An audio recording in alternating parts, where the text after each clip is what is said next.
Hello everyone, this will be one in a series of videos I'll be doing on new features in the Infinity car and light truck system. Today we'll be talking about generating reports in the system. First thing you're going to need to do is open the program, and you can do that by clicking the Infinity icon on your desktop. You see the program opens, you can go ahead and hit OK on that box. Most important thing about generating a good report is providing accurate and detailed information in your shop order, customer, and insurance tabs. Go ahead and select the order I already created. Take a look at that. You'll see I filled out all of the boxes.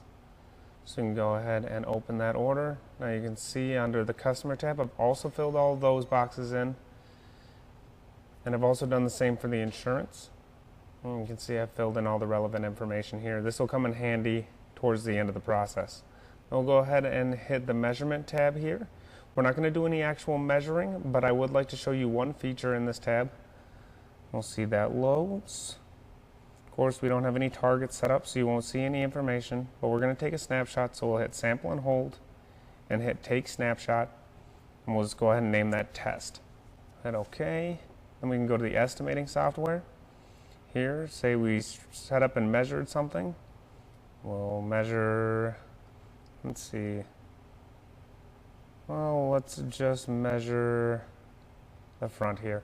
Okay, because there's some crush there. Now these 4 boxes will all be filled in with target information from the measurement screen. We can set our hours, so we'll say 4 hours at a rate of $55 for a total of $220. And then we removed and replaced the A-pillar because of some crush. Again, those will fill in themselves, but let's say we spent 2 hours on that at a rate of $30 an hour for $60. Go ahead and hit done and save your estimate. We can go to a reports tab, and then we'll generate a new report. We'll select the ILM template. Now you see all that information we put in earlier has now gone into the report. We'll save this as example report. Go ahead and hit save. Alright, now we can add a picture. So go up to File, Import Pictures, Add Photos. I already have one on the desktop that I'd like to use, so we'll go ahead and select that. There we go. Example, we'll go ahead and hit OK. You can click on that and see it pop up there. Now we can go back to Reports, select where we want the picture, click the picture, click it again, and then it'll show up there. You can resize the picture however you'd like. Then we can add the snapshot we took earlier. So again, select where you'd like the snapshot. We can click on that, click it again, and it'll show up there.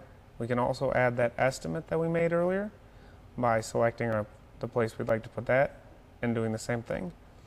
And now you have a pretty complete report. One thing you can do to customize your report and make it a little more your own is add your own logo.